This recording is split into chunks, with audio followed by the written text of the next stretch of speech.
Այս ընթացքին Աստծո խոսքը կդարածվեր եւ շատ մարդիկ հավատքի եկան, ներառյալ շատ քահանաներ, որոնք ժամանակին գծարայեին դաջարին մեջ։ Այս ամբողջ հրաշալի ցնցումը անհանգստություն հարաճացուց սատուկեցիներուն մեջ։ Անոնք գադեին այն ինչ որ կգադարվեր եկեղեցիին մեջ։ Այսպիսով անոնք խառնաշփոթություն կհարաճացնեն։ Քանի որ Ստեփանոսը ավետարանին զորավոր վգան է, անոնց ուշադրությունը կգրավե։ Սկիզբը անոնք գաղավաղեն անոր խոսքերը եւ կփորձեն վիճիլ անոր հետ։ Բայց անոնք չէին կերազանցեր Ստեփանոսի իմաստության եւ հոգիին։ Վերջապես անոնք վճարեցին վգաներու, որ Ստեփանոսի սդախոս հանեն եւ աղավաղեն պատկերը ադյանին արջև։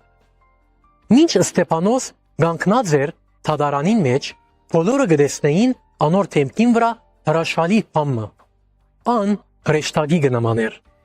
Երբ անոր արի տրվեցավ, որ ինքզինք պաշտպանե, ան երբեք փորձ չրավ ինքզինքը արդարացնելու։ Փոխարենը ան կգրկնե ին ժողովրդին պատմությունը եւ Սուրբ Հոգիով լեցուն նկարագրություն մգուտա, թե ինչպես անոնք դիմադրեցին եւ ապստամբեցան Աստծո թեմ։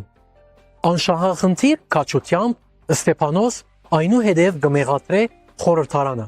Հիսուսը թավաջանելուն եւ սպաննելուն համար։ Ադիգա իհարկե կհարաճացնե անոնց թարն ադելությունը Հիսուսի հետ կապակցություն ունեցող ամեն բանի հանդեպ։ Երբ սատուկեցիները լսեցին Ստեփանոսի այս խոսքերը,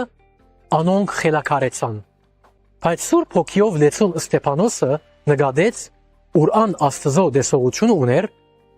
ահա կտեսնեմ երկինքը բացված ու որդին մարդով Աստծո աջ կողմը գայնած։ Աստված երկինքը Ստեփանոսի համար բացավ, որ տեսնե Հիսուսը գանկնած պատրաստ առաջին նահատակը ընդունելու համար։ Բազմությունը շտապեց Ստեփանոսի ետևեն եւ սկսավ քարգոծել զինք։